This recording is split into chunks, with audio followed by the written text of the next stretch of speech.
شاء الله قدامنا دقيقتين بالظبط وهنبدا الحفله بتاعتنا. احنا كنا بس منتظرين باقي المجموعه بتاعتنا والفاميلي بتاعت هوايه كلها والساده اللي كانوا معانا في الدوره يجوا، واحنا كده خلاص تقريبا اكتملنا.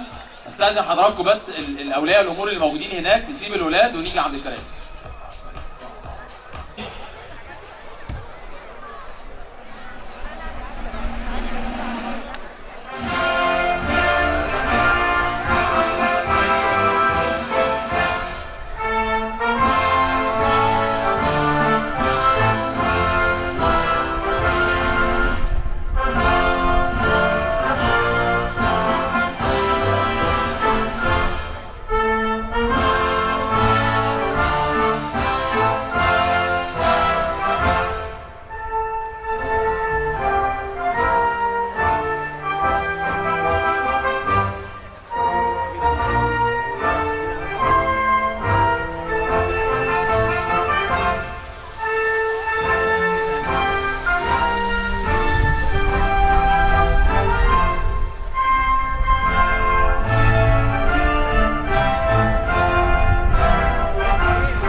شكرا. اتفضلوا. الحقيقه بنرحب بحضراتكم النهارده في حفل ختام الدوره الرمضانيه التي تنظمها شركه او سي سبورت على ملاعب كينت كوليدج اوست. الحقيقه احنا النهارده دايما بنفخر بوجود حضراتكم معانا، لان في البدايه وفي النهايه حضراتكم شركاء النجاح. مفيش اي نجاح هيحصل في شركه او سي سبورت الا بوجود حضراتكم وبدعم الاولاد. فتحيه ليكم كبيره جدا جدا جدا بمشاركتكم معانا النهارده. الحقيقه لازم اعرف حضراتكم ان ده الموسم السابع للدورات الرمضانيه التي تنظمها شركه او سي سبورت، وده الموسم الثاني لينا بالشراكه مع كينت كوليدج على ملاعب كينت كوليدج اوست. فتحيه لاداره كينت كوليدج لتعاونها معانا في تنظيم الدوره الرمضانيه. طبعا في البدايه لازم يبقى في كلمه من الساده مسؤولي مدرسه كينت كوليدج. هيكون معانا دلوقتي كلمه الاستاذه نادين مسؤوله الماركتنج والفعاليات. تحيه جامده جدا جدا.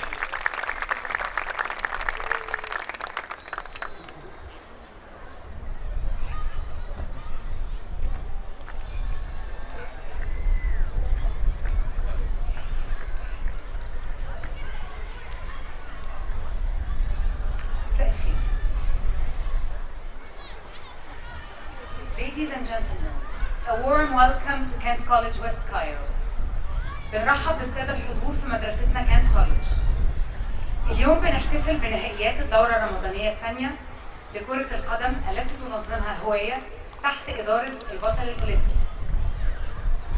إن مدرسة كانت كوليدج تهتم بالرياضة كجزء لا يتجزأ عن عملية التعليم، فنحن نرعى الرياضة بجميع أنواعها، وعلى الأخص كرة القدم معكم اليوم. في كانت كوليدج نؤمن بأهمية الرياضة في بناء شخصية الطفل واثق من نفسه، فهي محفز على التفوق، والنجاح هو من أهم أهدافنا التربوية في كانت كوليدج. وطبعا شكر خاص جدا للراعي الرسمي للاحتفالية اليوم معانا اوست اوراسكوم.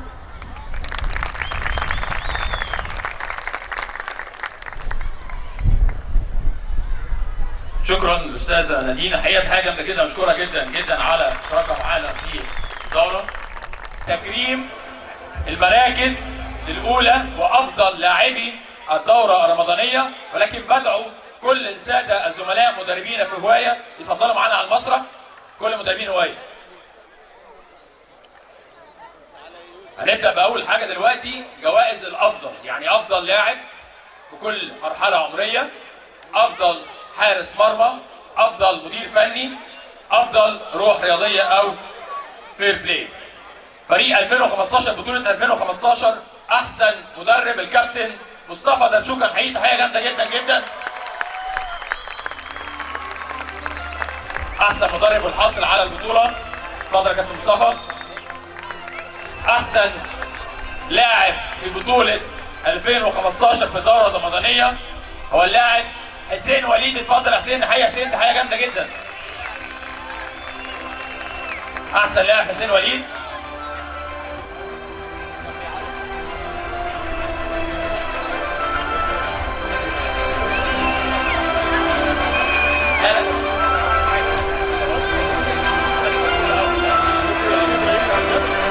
احسن حارس مرمى ياسين ياسر 2015. نحييه، حاجه جامده جدا.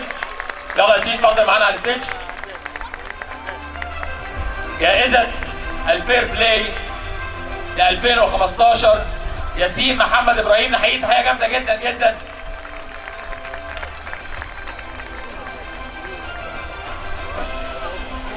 ياسين محمد ابراهيم ابن كابتن محمد ابراهيم لاعب نادي الزمالك السابق ونادي سيراميكا ونجم منتخب مصر. الف مبروك ياسين. الولاد الحاصلين على المراكز الاولى هيفضلوا موجودين معانا. تعالوا يا ولاد هنا قدام. دلوقتي جوائز بطولة 2014. افضل مدرب في بطولة 2014 الكابتن اسلام محمود. نحييه، حاجة جامدة جدا. الف مبروك كابتن اسلام. حقيقة كابتن اسلام عامل مجهود كبير جدا على مدار الموسم، سواء مع الفريق في مسابقات اتحاد الكرة خد المركز الاول، او حتى في الدورة الرمضانية برضو خد المركز الاول. الف مبروك كابتن اسلام. احسن لاعب في 2015 هو اللاعب خالد محمد لاعب الشامبيونز. نحييه، حاجة جامدة جدا. خالد محمد 2014 اسف. خالد محمد اتفضل. ويجيب معاه احسن حارس مرمى محمد حاتم. اتفضل معانا احسن حارس مرمى عمر حاتم.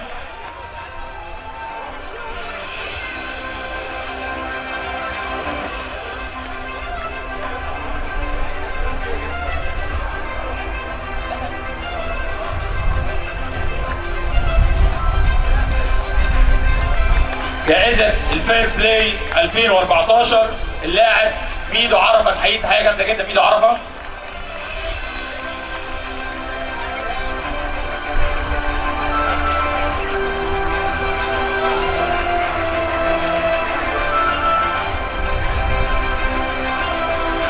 جوائز بطولة 2013 في الدورة الرمضانية.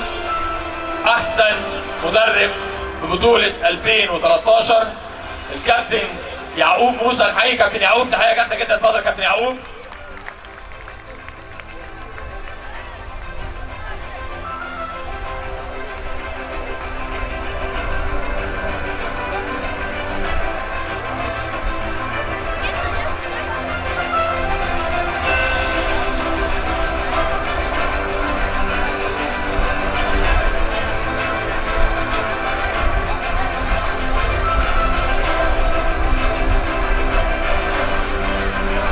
عندنا موهبه لازم نكرمها، مواليد 2016 اللاعب محمد شريف جلال. نحييه، حاجه جامده جدا. محمد اتفضل معانا.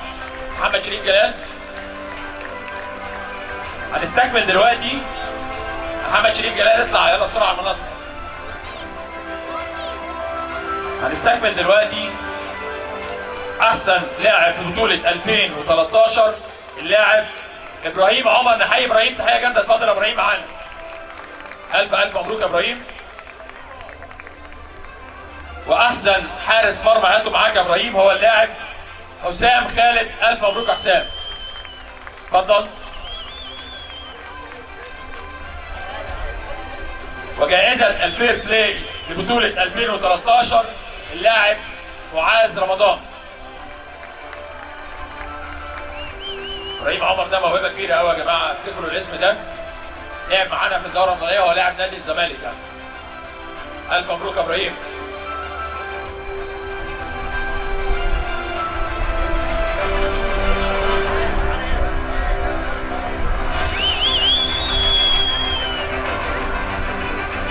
البطولة اللي جاية معانا هي بطولة 2012 في الدورة الرمضانية. والحقيقة واحنا بنختار أحسن مدرب كنا محتارين جدا جدا، لأن في 2 مدربين كانوا على اعلى مستوى، اشتغلوا مع فرقهم بشكل كبير قوي. حيوا معي الكابتن شهاب والكابتن عدلي، هما الاثنين احسن مدربين في البطوله، اتفضلوا معانا على المنصه. الكابتن شهاب والكابتن عدلي.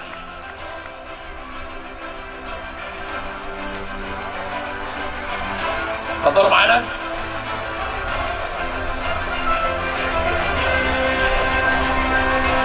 احسن لاعب في بطوله 2012 اللاعب ادهم الشرقاوي، حقيقي تحيه جامده جدا، الف مبروك ادهم الشرقاوي. احسن حارس مرمى احمد عامر، تحيه احمد، تحيه جامده. وجائزه الفير بلاي للاعب يحيى القاضي، الف مبروك يحيى القاضي. الف مبروك شرقاوي، مبروك عامر، مبروك يحيى القاضي.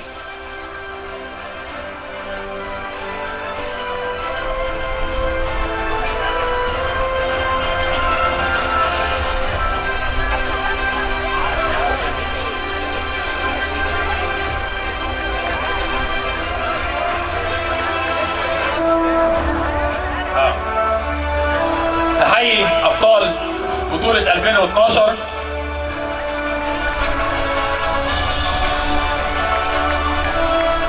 ألف مبروك.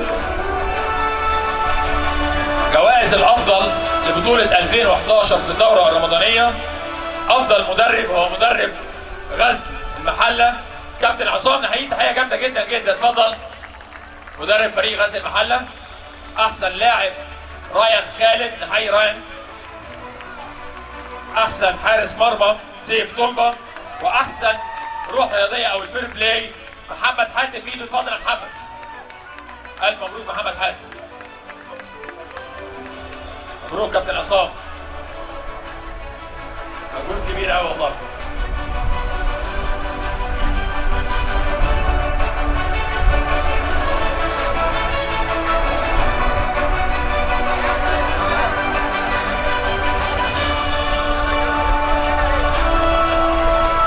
كابتن عصام كان شغال مع الفرقه بشكل كويس قوي السنه دي.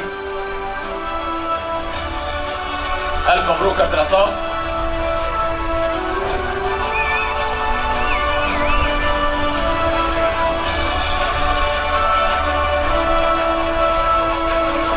زي ما الفرانس فوتبول بتعمل احسن لاعب والفيفا بتعمل البالون دور، احنا كمان عندنا هنا في الدوره الرمضانيه بتاعتنا بالون دور، خد احسن لاعب في الدورة كلها على مدار البطولة وكل الأعمار السنية، هو اللاعب أحمد خيري، نحييه تحية جامدة جدا. افتكروا الاسم ده كويس يا جماعة، يبقى من أحسن اللعيبة في مصر. أحسن لاعب في البطولة كلها.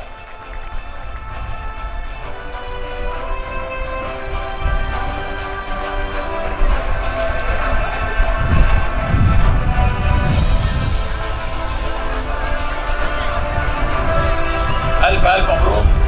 إن شاء الله البالون دور بقى بتاعت التيم بقى تفتكرنا بقى اليوم ده. ألف مبروك يا خير.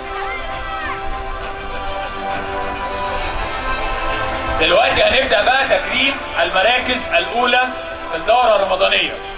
صاحب المركز الرابع في بطولة 2015 فريق الحريفة، نحييهم تحية جامدة جدا، اتفضلوا فريق الحريفة. حصل على المركز الرابع في بطولة الدورة الرمضانية. معاهم المدير الفني كابتن محمد خيري. كابتن خيري اتفضل معاهم.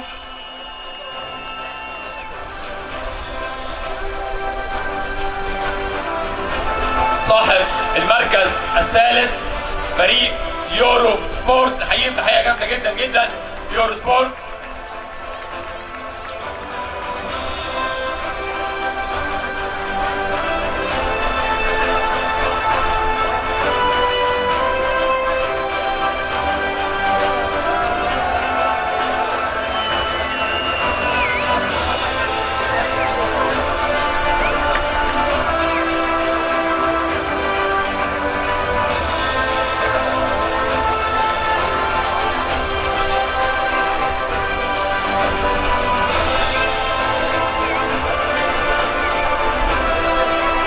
ألف مبروك يا أبطال.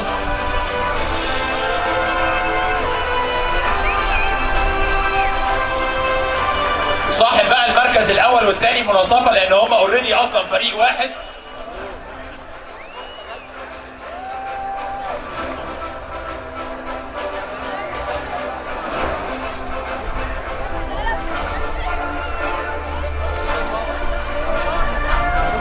المركز الثاني فريق يورو سبورت.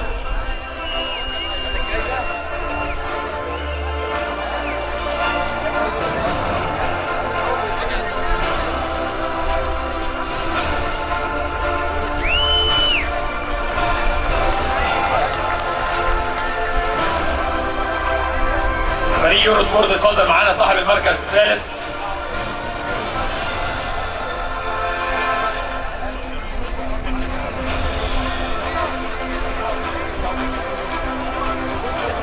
ألف مبروك فريق يورو سبورت.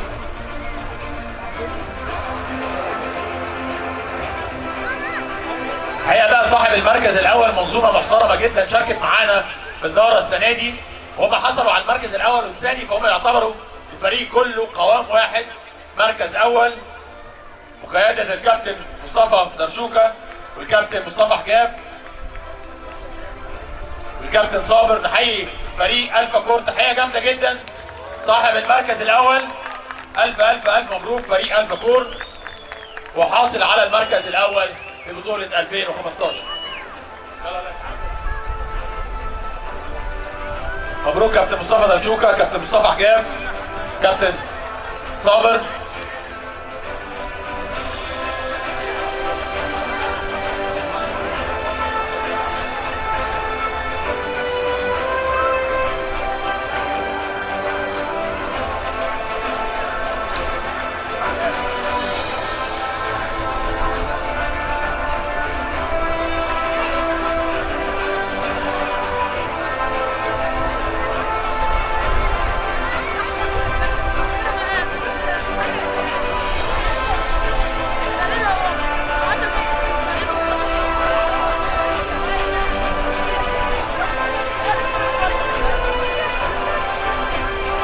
ده الفريق البطل بقى اللي حصل على المركز الاول والثاني، وهم اوريدي قوام واحد، فيعتبر هم كلهم الاول.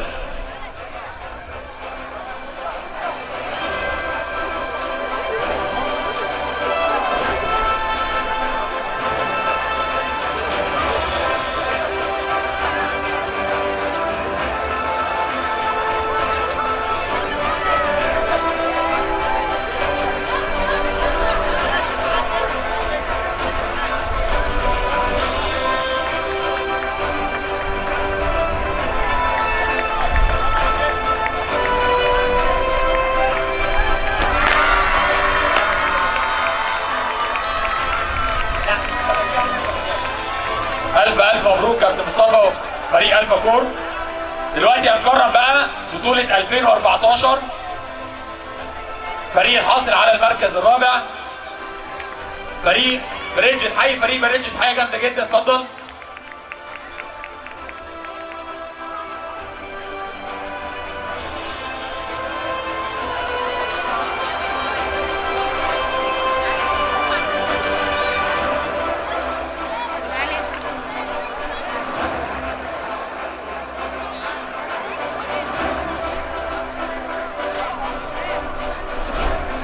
صاحب المركز الثالث فريق دريم. نحيي فريق دريم اتفضلوا معانا.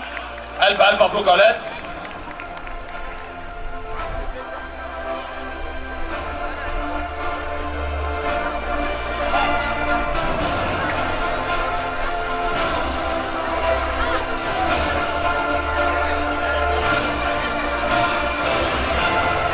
صاحب المركز الثالث فريق 3A.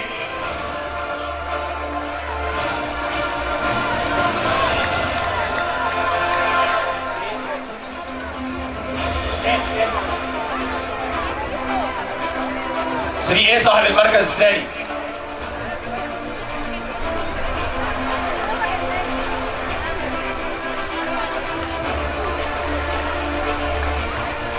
اما بقى بطل بطولة 2014 صاحب الميدالية الذهبية والمركز الاول هو فريق تشامبيونز. نحييه تحية جامدة جدا جدا. الف مبروك فريق تشامبيونز.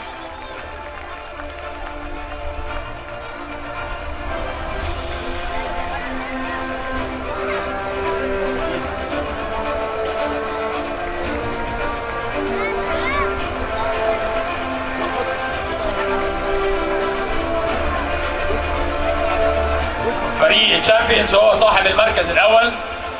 ده فريق دريم صاحب المركز الثالث، الف مبروك.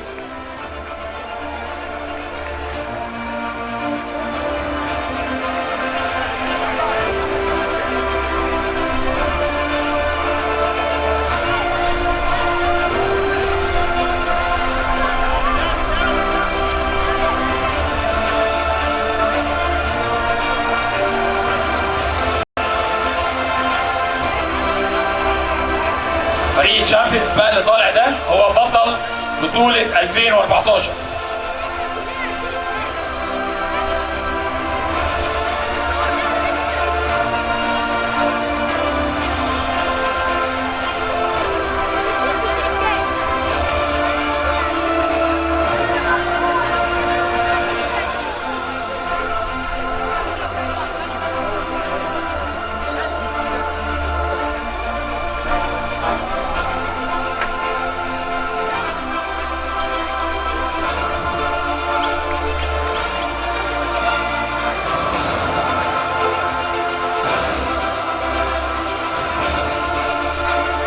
ألف مبروك بطل بطولة 2014 بقيادة الكابتن إسلام اللي حصل على كل البطولات اللي دخل عليها السنة دي صراحة. كابتن ريحانة معاك.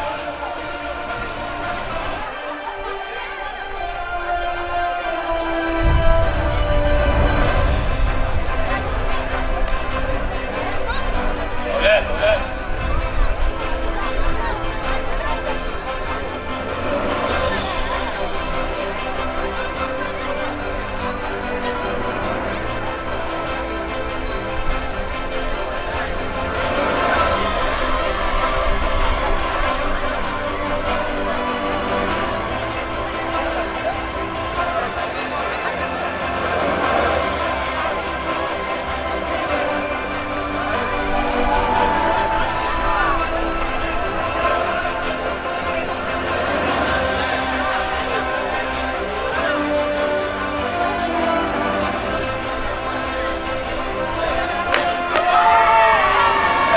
مبروك الابطال. مبروك فريق 2014 بطل كل البطولات اللي دخلها السنه دي، الف مبروك. والان نتائج بقى بطوله 2013. صاحب المركز الرابع فريق تراست. نحيي فريق تراست حياه جامده. اتفضلوا فريق تراست.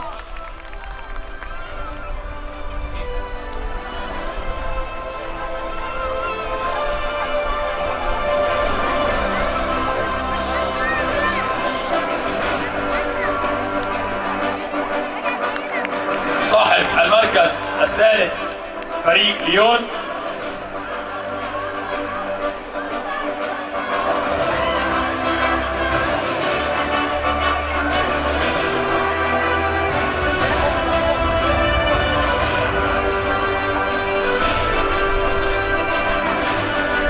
فريق ليون صاحب المركز الثالث، اتفضل.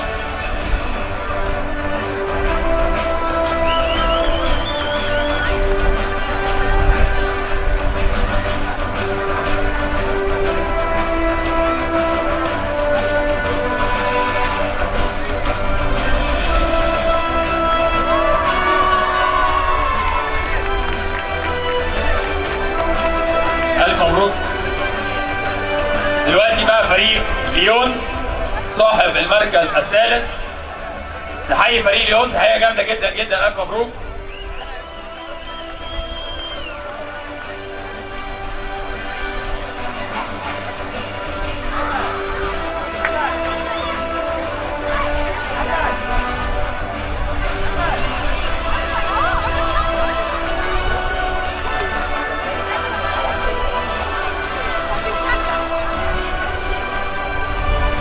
ألف مبروك فريق ليون. الفريق بقى الذهبي اللي حاصل على بطولات كتير معانا في الدورة الرمضانية، واللي بشوف ان هو يعني واحد من اللي أثروا الدورة بمهارات كبيرة جدا جدا، فريق ألفا كور. نحييه تحية جامدة جدا. صاحب المركز الثاني، ألف مبروك كابتن مصطفى درشوكة وكابتن مصطفى حجاب وكابتن صابر. هتخلص كل الكؤوس يا كابتن مصطفى. كابتن درشوكة هتخلص كل الكؤوس.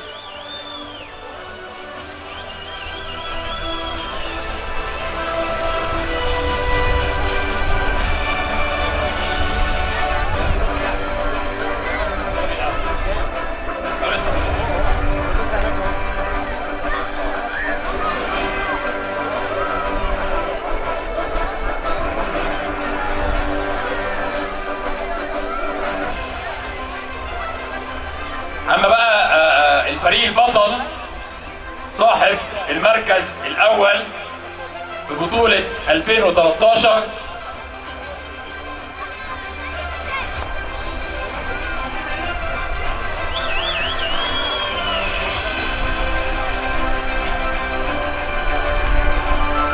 صاحب المركز الأول في بطولة 2013 هو فريق الدقي. نحيي فريق الدقي تحية جامدة جدا جدا، بطل الدورة.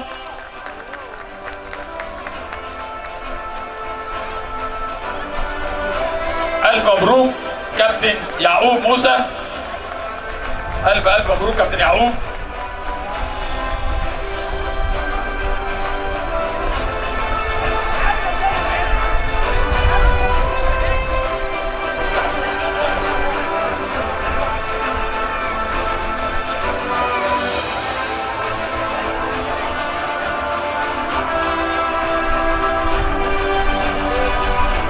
الفريق ده فريق كبير جدا، لان اعضاء الفريق من نادي الزمالك ونادي الاهلي ونادي انبي. الحقيقه يمكن البطوله السنه دي كانت مميزه، ان هي بتضم مجموعه من المواهب كبيره جدا جدا. فحيوا معي فريق الدقي بطل بطوله 2013.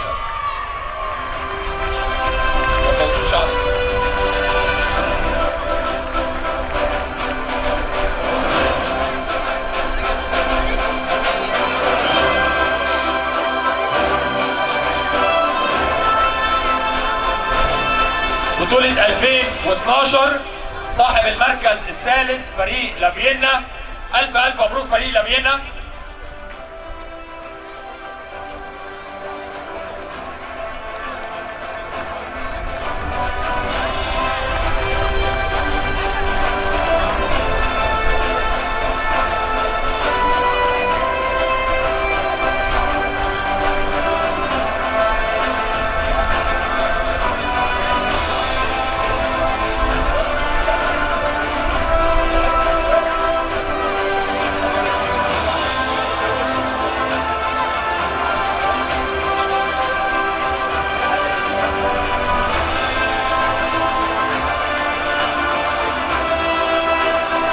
صاحب المركز الثاني بطولة 2012 فريق الأبطال. نحييهم تحية جامدة جدا فريق الأبطال.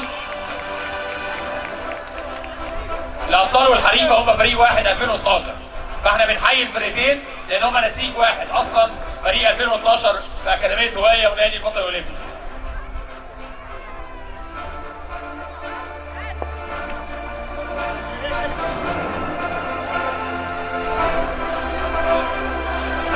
الفرقتين هم اللي حاصلين على البطوله مع بعض، هم اوريدي فريق واحد. المركز الثاني الحريفه والابطال المركز الاول، ولكن هم في النهايه قوام فريق واحد، فريق 2012 نادي البطل الاولمبي.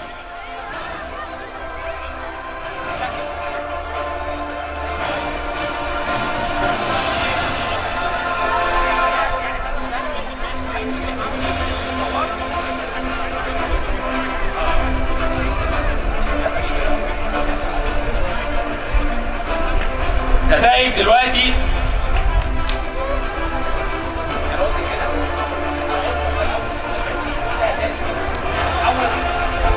الابطال المركز الاول والحريفه المركز الثاني، ولكن في النهايه هم كلهم قوام فرقه 2012 في نادي البطل الاولمبي، فالفرقتين مع بعض ابطال.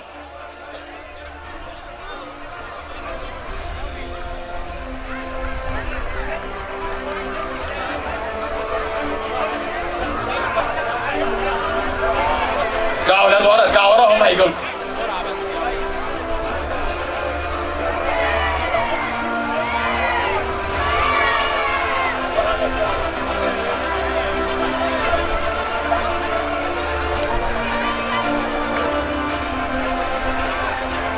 يلا شرقاوي اتحرك.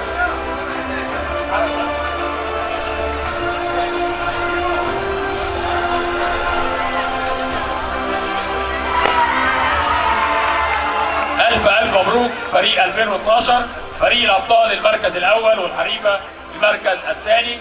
ألف مبروك يا أولاد. آخر بقى بطولة معانا، آخر بطولة معانا هي بطولة 2011.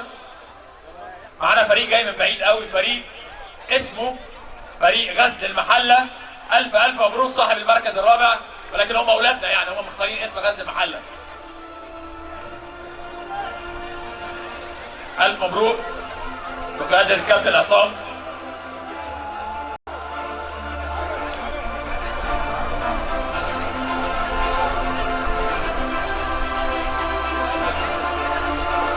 صاحب المركز الثالث فريق او سي 2، حقيقي حاجه جامده جدا فريق او سي 2.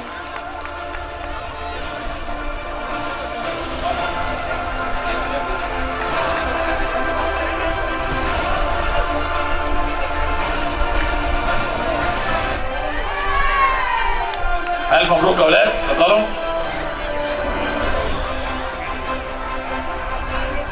صاحب المركز الثالث فريق او سي 2، تحييهم تحيه جامده جدا جدا.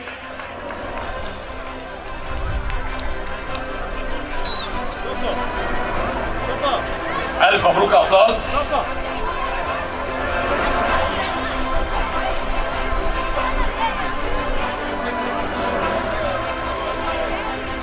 فارس هيجي دلوقتي، دي تكليف لوحده. فارس ده ابن اخويا. صاحب المركز الثاني والميداليه الفضيه فريق او سي 1، حقيقي تحيه جامده جدا.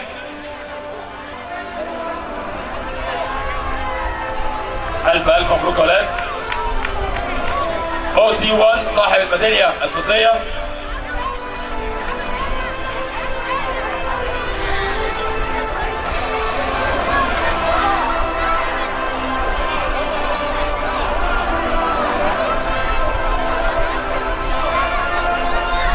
الف الف مبروك يا ولاد.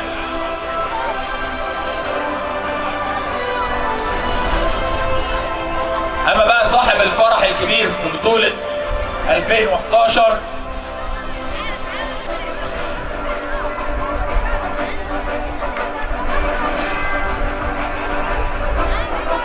الف مبروك يا ولاد، يلا. اما بقى صاحب المركز الاول والميداليه الذهبيه، المنظومه المحترمه اللي مشاركه معانا في البطوله واصلت زي ما قلت لحضراتكم البطوله بمجموعه كبيره جدا جدا من المهارات، وانا بشوف ان هم يستحقوا الدرع العام بتوع البطوله. هو فريق الفا كور بقياده الكابتن مصطفى درشوكه. الف الف مبروك يا كابتن مصطفى، انت واخد كل الكؤوس يا كابتن مصطفى ولا ايه؟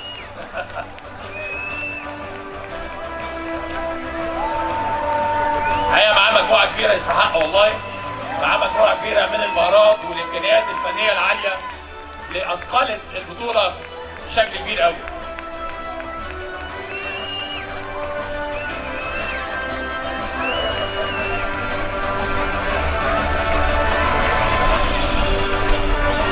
الف مبروك يا كابتن مصطفى.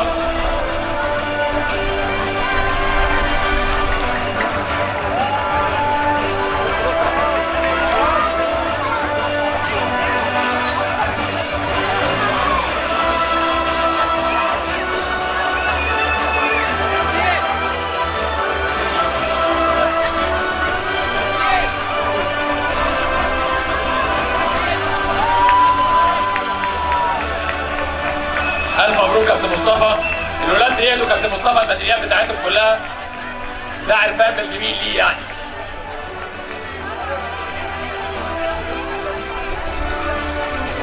كده في ايه؟ الف الف مبروك يا اولاد.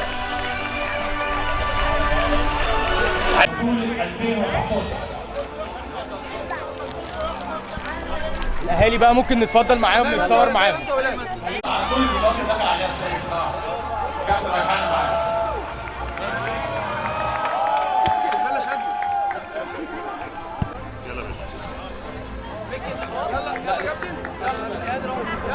حاضر.